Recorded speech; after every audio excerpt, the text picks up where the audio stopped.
Morning, folks. It's your friend Jay Joyner coming at you with a half a cup of joy. And I already started on my spliff for the day.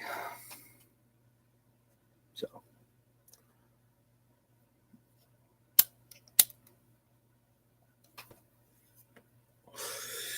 here we go. Let's do my usual stuff here. We can get this ball rolling today.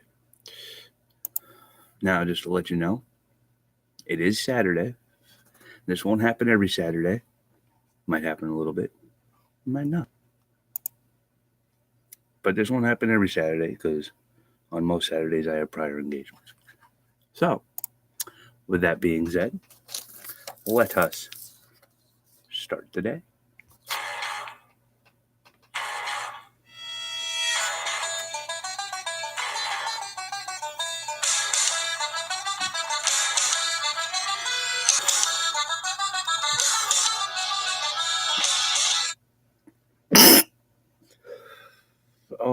All right.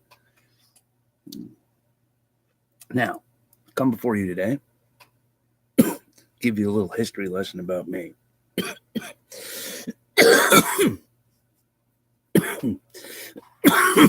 As I sit here and cough, and cough, and cough some more. A little bit more now. Let's keep going. Yeah. Anyway, so I got on Facebook this morning, as I do. Talked with a couple of friends, and I saw this post. Something along the lines of, it was a black person on Twitter saying that if white people grew up with mental illness, then what's wrong with what do us black people have? Because we grew up in the hood. And I went off, okay, because I'm really sick and tired of this white privilege bullshit. Okay, I understand that's black people in the United States. I understand the black people in the United States. Sorry, cigar's a little dry.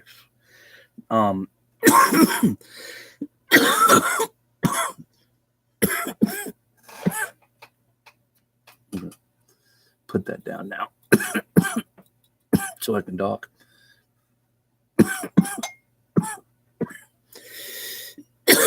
Excuse me. Pardon me.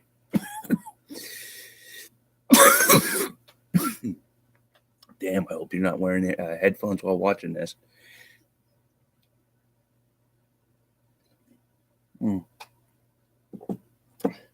So, now, I understand that black people in the United States, the decade before I was born, you folks went through a lot of stuff. I understand that. And I understand that your living situations weren't the freaking best. I understand that. I understand that, that our government spoiled drugs and gave you folks drugs and made you the stereotypical bullshit that we see today. Okay.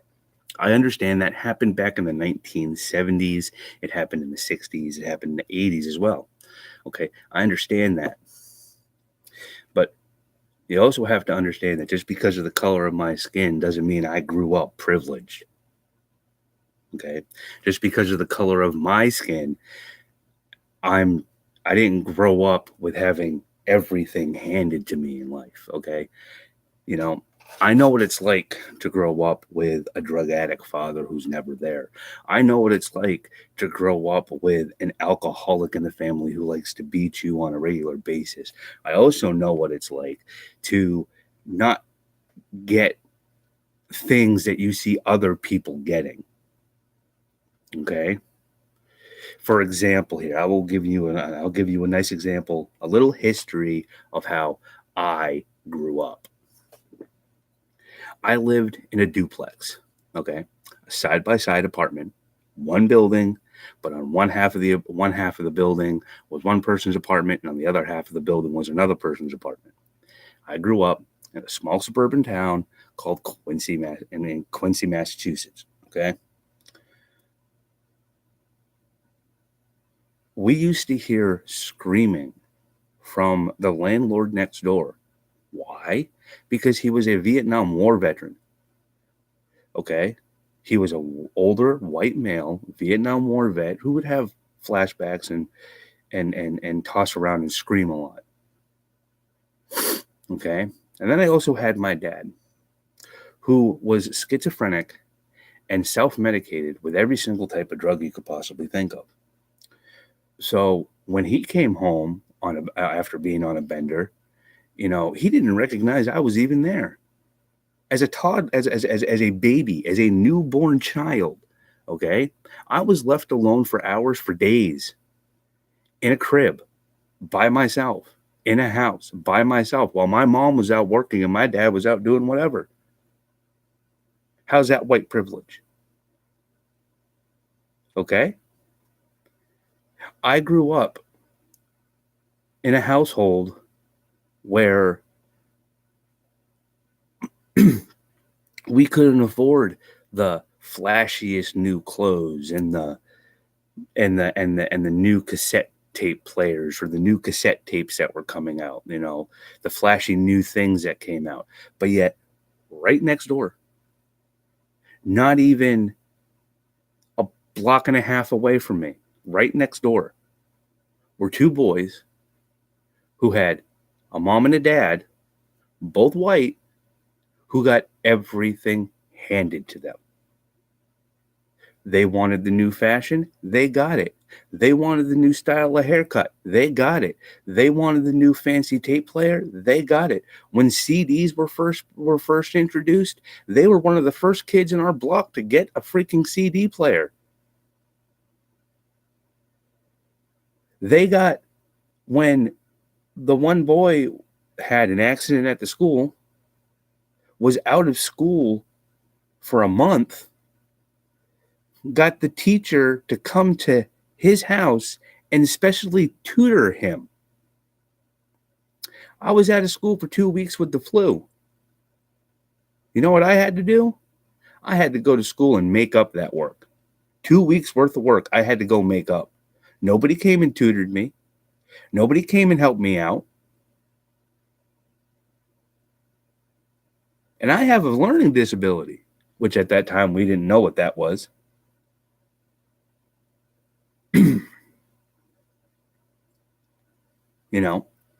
And I grew up in a time where the kids picked on you. That was a daily ritual for me.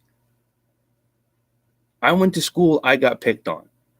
Whether it was because I didn't have a nice haircut, whether it was because I didn't wear the nice flashy clothes, whether it was because I didn't have the nice backpack, whether it was because I was using dime store pencils,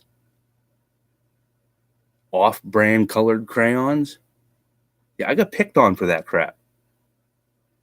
And nowadays, you kids go kill yourself over that shit. So no, I know what it's like to grow up in the hood. I had my own version of that.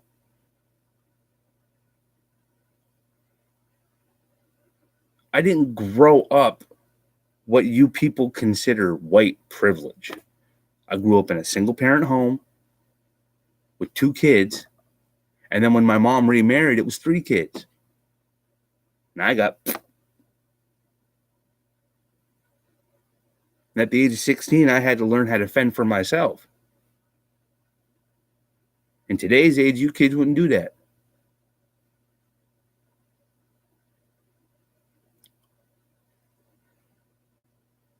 I mean, even today, in the situation that I'm in right now, I see white privilege.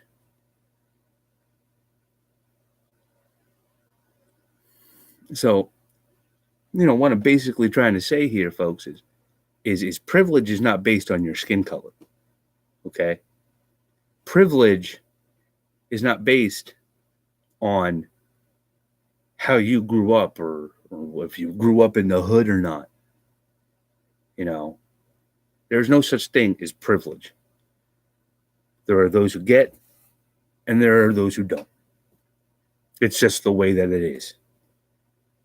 There are those of us who work hard for what little we get, and there are those of us who get everything handed to them. It's just the way the world is. It has absolutely nothing to do with your skin color. It has absolutely nothing to do with how you grew up. Because you could have grew up in an affluent home. You could have grew up having everything handed to you on a silver platter, being fed to you in gold spoons. And you still today could end up working hard, doing that work, making your life meaningful instead of having it handed to you. It's all a mindset. It's all in how you live your life. You want to be a privileged person, you want to have things handed to you, then either go out and do the work to get that done, or just marry some rich person. You know? I mean, that's how it is. Because I'm sorry, I grew up where you worked for what you wanted. You worked for what you needed. And at the end of the day,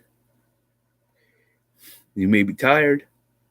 You may only have meager things, but at least you were happy knowing that you worked for it and you put it in.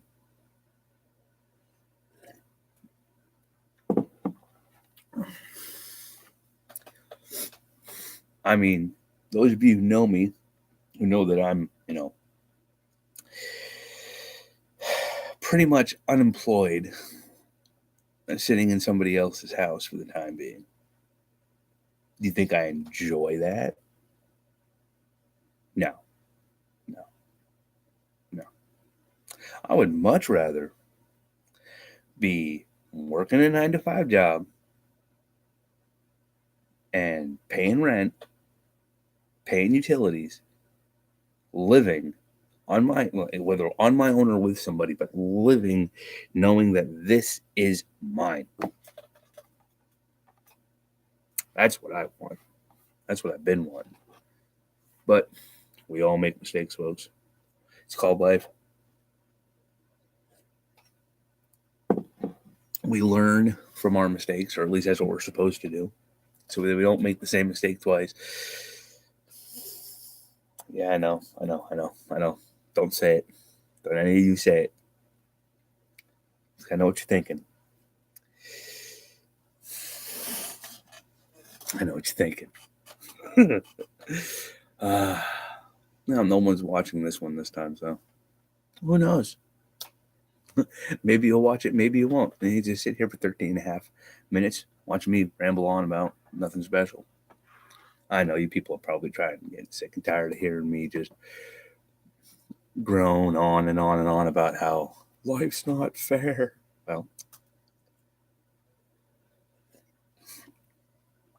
not literally moaning, groaning, just putting my thoughts out there like everybody else does, right?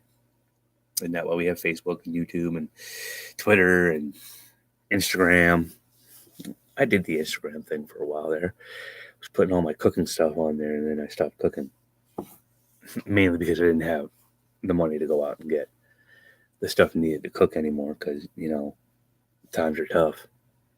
It's hot out here, 4 p.m.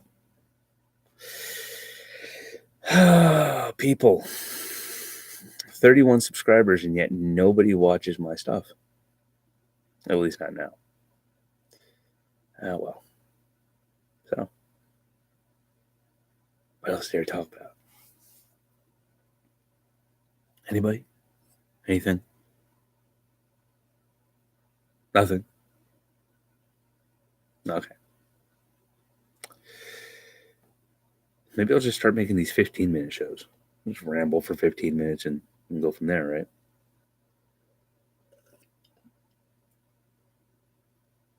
right? it's odd on this side. It just looks weird. All right. Well, this has been your host, Jay Joyner. Thank you, my Droogs and Devotchkas, for watching, for those who do. I will catch you later. Probably do a show again tomorrow, because, like, what else am I going to do? But it's been your host, Jay Joyner. Peace, love, and God bless.